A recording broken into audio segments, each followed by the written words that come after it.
Order! Order! You are an incorrigible delinquent at times. Behave yourself, man!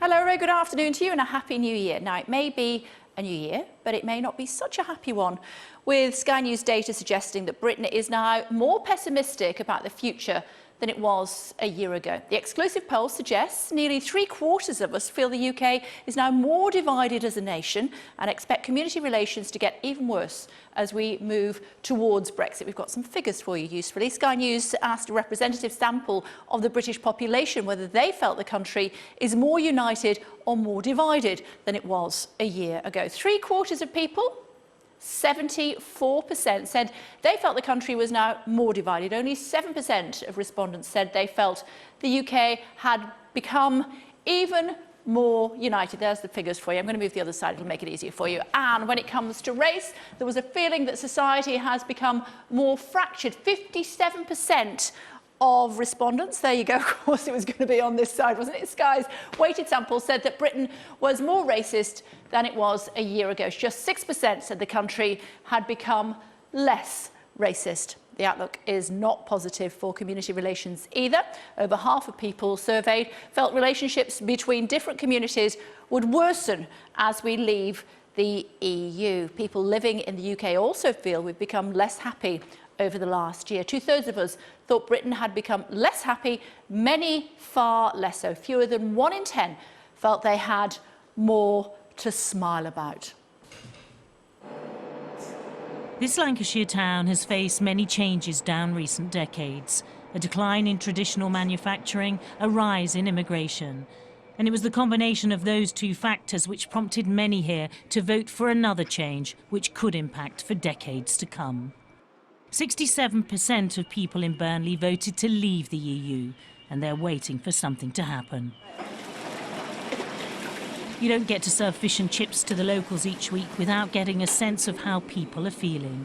And Liz Pugh says many are restless.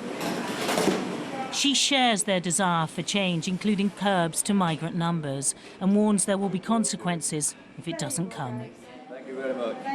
There'll be mass riots, there'll be hysteria. There could even be a civil war, to be fair with you, because the country's has used its voice, and if the government ignored that, what the people have said in this country, then yeah, there is going to be civil war. An extreme assessment perhaps, but one which shows the strong emotions Brexit has stirred in a town with a long and sometimes troubled history of immigration. Many at this gym in the predominantly Asian Stony Home district recall the race riots of 2001, and some of these young men say racial abuse has increased since the EU referendum. There's definitely a lot more hostility in terms of people with racist opinions definitely feeling empowered by the Brexit, feeling as though that they can intimidate people by asking them to go back to where they came from. Yes, boys, what's happening? How are you? Are you okay, darling? The owner of the gym doesn't believe that is evidence racism is spreading in the population, only that a minority of bigots now feel free to speak out. And Buddy Khan, the son of immigrants himself and a Remainer, has a theory about why 57% of people think we are living in a more racist nation. They're confusing a desire to control migration with bigotry. As you said, I don't want to let immigrants in. That doesn't make you racist.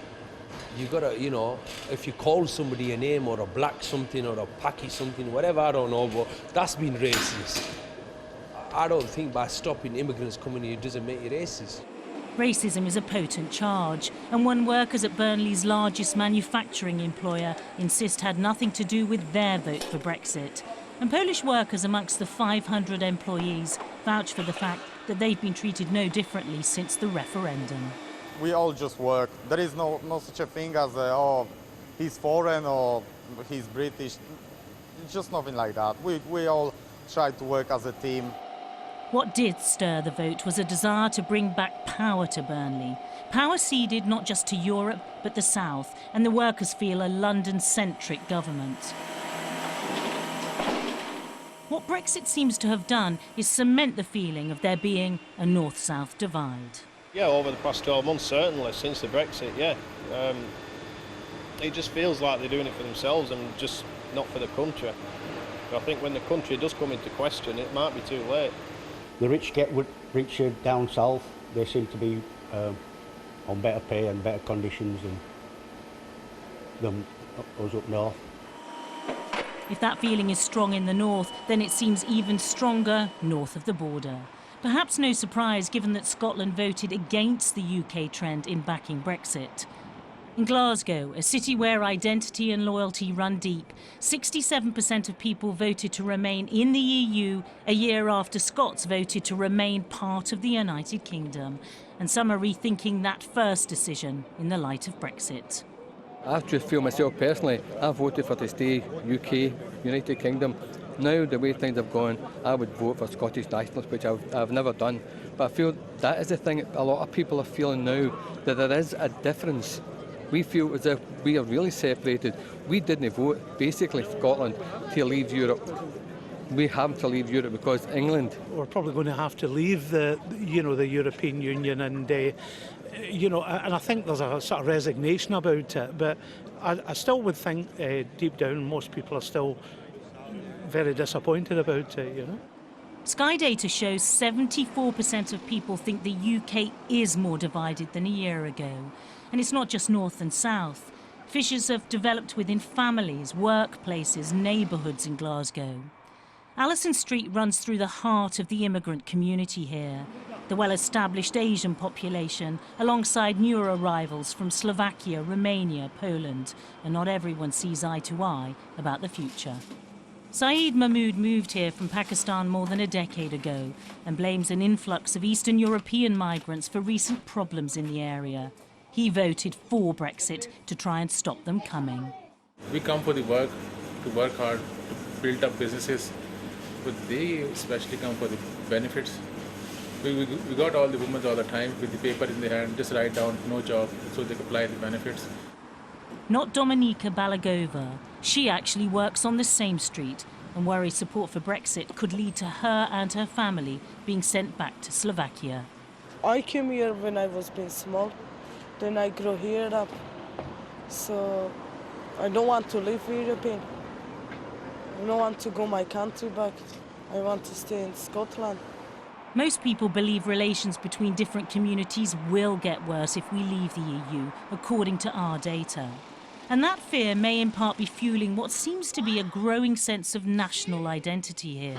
3, 4. These young dancers feel more emotionally in step with people in Scotland now than others across the UK.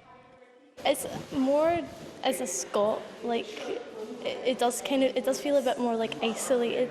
I don't really know all the reasons why, but I just do feel a bit more like we're kind of on our own. So to the back. But not all are Scottish. Some work and study here, and they felt their own sense of identity shift. I'm from England, I'm from Liverpool. It's almost made me feel like more of a connection to Scotland now, because they obviously voted to remain as well, whereas England voted to leave. The Brexit result is clearly forcing people to examine their cultural reference points. And yet, for all the talk of identity in Glasgow, perhaps what is striking is just how much in common people here who voted to remain have with people in Burnley who voted to leave. There's a shared sense of north and south, of them and us, a shared disdain for Westminster and its politics. Michelle Clifford, Sky News. Well, earlier in the programme, we reported that a Sky News data poll has found nearly 3/4 of us feel that the UK is now more divided as a nation. To discuss this further, joined from our central London studio by Atul Hatwal, the director of the Migration Matters Trust, and also Douglas Murray, associate editor of The Spectator. Gentlemen, very good afternoon to both of you. Douglas, to you first. If I may, what differences have you noticed in attitude due to Brexit?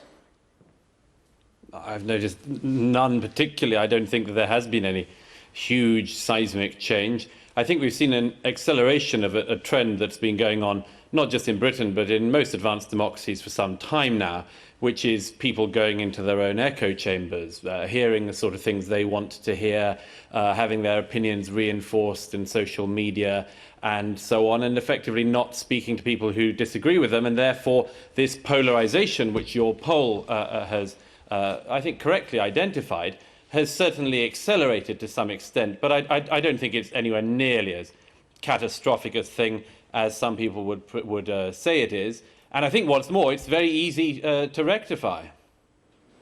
We'll come back to that. First of all, let me put the same question to Atul, should I? Have you noticed any difference in the way people deal with each other as a result of Brexit? Anecdotally, on a personal basis, yes. You can just hear it when you're on the bus, on the train. The nature of conversations, I think, discussion, racist words, racist discourse comes more easily. I've heard it, I've had it directed at myself, in a way that I haven't experienced for probably 30 years. And I think it is the natural consequence of the divisive nature of the referendum campaign, particularly with some of the rhetoric from the Leave side, which focused and stigmatised the other being migrants, people of different colour, people with a different accent. And that campaign, unfortunately, legitimised, not wittingly in most cases, legitimised nascent views which were held, and people feel emboldened who already had these racist views, and actually it's contributed to quite a different climate in this country. Douglas, intolerance always there, but it has a more accessible platform now? No, I think that's absolute nonsense and very insulting to the majority of the population who voted for a very specific thing, after all, which was to leave the political entity that is the European Union. Now, you know, plenty of people would like to mix these things up, and it's enormously politically advantageous for some people that whenever they are on the back foot in any political campaign, such as a campaign for Britain to remain in the European Union, that they can associate everybody who disagrees with them as effectively being racist or giving rise to racist feeling and so on. I think it's an appalling slur on most people in Britain. I travel on trains and buses. I don't hear people using racist language. I've never heard it. I don't hear it now. I don't think anyone's more accepting of it now if it were to occur. I think it's always been deemed something you can't do, and I think that it is outrageous to pretend that because the majority of the British public, when they voted last June, said that we would like to leave a political entity over which we felt we did not any longer have sufficient control, should be smeared by association as being racist or anything like it. It's an appalling thing to do, and you only have to wonder whether people would be doing this if the vote had gone the other way, and the question answers itself. OK, Atul, you're obviously on very different buses and trains to that Douglas travels on. Well, perhaps. I would suggest I make 2 points. One, the massive upsurge in racist incidents reported to the police, the upsurge in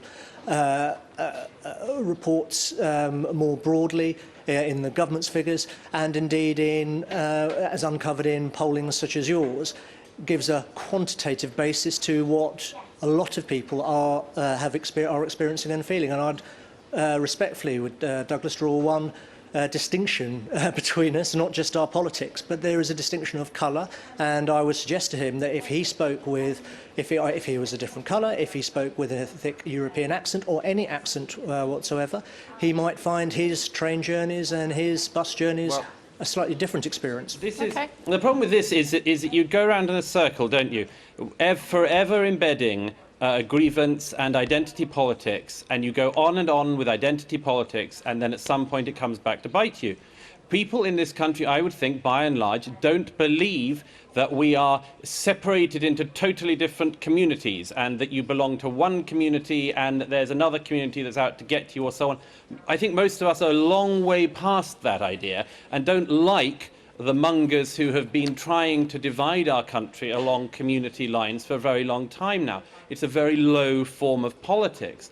But it might just be possible, I just put it out there, there has been a lot of polling in the last 6 months which shows all sorts of things, and apart from anything else, people keep on pointing to the so-called hate crime epidemic. Most of this is explicable not that the British people have suddenly become some knuckle-dragging, racist, fascist, xenophobic bigots, but rather that there is a consistent upsurge in reporting of so-called hate crimes because people are being made aware aware of such things more and more and are reporting such things, including, and let's remember this, so-called hate crimes that are carried out on social media. We've seen claims that there has been an upsurge in homophobic hate crimes since Brexit. That, again, is because there is a reporting increase. That does not mean that since last June, the British people have decided to take it out on gays and sexual and ethnic minorities and everything else. We've really got to get over this idea that just because you didn't like the vote,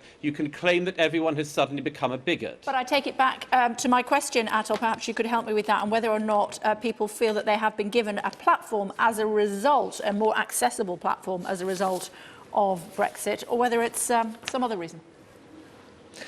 I think it was the nature of the Brexit campaign, where the focus and stigmatisation of the other is at the heart of the politics. It's inevitable, the consequence that flows, which is that people who held nascent racist beliefs, prejudices, feel emboldened, empowered to state them publicly and to raise them publicly. And frankly, it is insulting of Douglas to suggest that this is just made up. But between June 15 and June between June 2015 and September 2016, there was a rise in over 2,000 racist incidents. Now, the approach Douglas has suggested, which is to sort of airily wave it away and say it's just troublemakers, it's just professional complainers, is exactly why problems like this arise. And only when this sort of prejudice is condemned, as it should be, directly and confronted, can we move on to a better, a more sane debate. And I would say this: it's not about remain and leave. Okay. It is about condemning actions which are absolutely despicable. And I Stand hope by, Douglas would do stand by, that. Douglas, look, you can come in. Go. Yeah, but everybody is condemning actual racism as we would condemn actual violence and so on when it happens. You and I are agreed on that. But when you say it's not about in or out, leave or remain, of course it is. You just made it so. You directly related what you say is an upsurge in hate crime, which I think is explicable by the fact that reporting of all such incidents keeps on going up because people are being made aware of them and are being encouraged to report such crimes. You directly related that to the majority decision by the British people to leave the political entity that is the EU. If people like you keep on calling everybody who disagrees with your own politics racist, I can assure you that the division which we all lament will only get a lot worse. Okay. Why don't we, instead of doing the name calling, actually get on to discussing our country's future? Okay, Douglas, you started, so Atul, you can finish quickly if you would. I'd like to correct Douglas on one key point. It wasn't the decision of the British people that has led to this upsurge in racism and hate. It is the nature of the campaign. The decision itself is a political decision, and it's fine. It has economic consequences, it has political consequences, but it is the nature of the campaign, the inflammatory rhetoric, which creates a context for this sort of racism. You just think we voted the wrong way. You just think we voted the wrong way. Yeah, well, he's entitled to his opinion, as indeed are you, and thank you very much indeed both for sharing it this afternoon. Hopefully we will speak to both of you again soon. Thank you very much indeed for joining us. Well, to discuss this further, I'm joined by Professor Anton Muscatelli. He is a principal of the University of Glasgow. He chairs the Standing Council of Advisors to the Scottish Government on Brexit. Hello to you. Thank you for joining us on Sky News this afternoon. Hopefully you can see me. There you are, sir.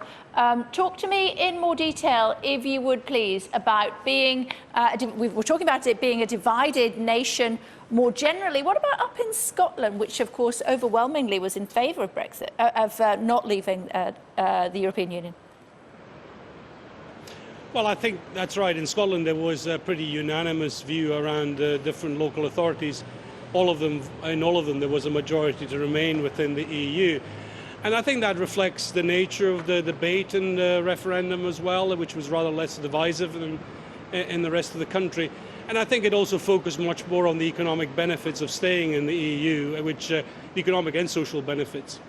But there is a divide, a chasm, some might say, between England and Scotland when it comes to Brexit, because of course the First Minister wants to very much stay within the European Union, as I was saying. Where does that leave Scotland? Well, I think the Scottish Government set out its position very clearly in the paper it published just before Christmas, Scotland's Place in Europe, in which it says very clearly that what it would like as a compromise is that it would like at least to keep the UK as a whole within the single market, because that would secure many of the economic and social benefits from the EU, even though we wouldn't be members. But failing that it would like to explore the possibility through the UK government of a differentiated solution. So I think that sets out the stall very clearly, and it was the first attempt by indeed any part of any government within the UK, within the devolved countries, to set out the position on Brexit very clearly. We still don't know exactly what the UK government's position is on this. Well, Brexit means Brexit, we know that, and it's red, white and blue Brexit, we know that as well. As far as the details are concerned, we'll have to wait and see. And Theresa May is saying she can't say yet because she doesn't want to play her hand. Do you have some sympathy with that? Well, of course, I think the detail of any negotiation has to be maintained reasonably confidential. But I think there should be some debate around some of the issues around Brexit, because after all, there wasn't a very clear prospectus at all around the Leave campaign. We know that the Leave campaigners themselves contradicted themselves in many of the things they said in the run-up to the referendum. Indeed, it now seems that many of them are arguing, for instance, that we should leave the single market. That was never actually very clear, to be fair, on either side of the campaign, as to whether that was the main discriminator. So, from my point of view, as somebody who is not a politician, who's obviously observing this, there needs to be a very clear debate about the economic costs of leaving the single market, and there are huge costs for the whole of the UK, ranging on the estimates of different independent advisors between 3% and 9% of GDP for the UK as a whole by 2030. That is a significant economic loss from leaving the single market. But presumably it's not really up to the United Kingdom whether or not it remains within the single market unless it starts to hand over its chequebook, because the European Union will not want that to happen. We'll have to adopt, presumably, the Norway approach. That is the issue. I mean, the issue is that it will be a complicated negotiation in itself, because that would require consensus from not only the EU institutions, but the EU 27, but also the members of the current EFTA countries that are outside the EU but part of the EEA. Absolutely. Indeed, the Scottish Government's document makes that very clear. However, it is probably the best position that could be negotiated in terms of minimising economic damage to the UK as a whole, as part of the current negotiations. As has been recognised even by the outgoing UK ambassador to the EU, that any negotiation around Brexit is going to take years to carry out. So actually, an EEA solution may actually be the safest bridging point if the UK is planning to leave the EU. Final thought before we let you go. Could Scotland, in your opinion, be in a position where it could go it alone? There could be another indie ref and Scotland then subsequently join the EU. And if it does it have to accept the euro? Well, first of all, as a non-political advisor, I'm not really sort of privy to a political strategy, so I could only sort of give you the response that is normally in the press, that it's an issue which the Scottish Government has decided to reserve the possibility of an indie ref. In terms of accession to the EU, this debate was had at the time of the first independence referendum. I personally don't have any doubts that an independent Scotland could be part of the EU. It would be accepted as part of the EU as any other candidate country. And certainly, as we know from other countries around the EU at the moment, like Poland and Sweden, adopting the euro is not a compulsory requirement, even though it's part of the treaties. OK, well, that's up for debate, isn't it? But we've run out of time, so we'll debate that next time we speak to you. For now, thank you very much indeed for joining us on Sky News Live at 5. Thank you. I've been getting away with it all.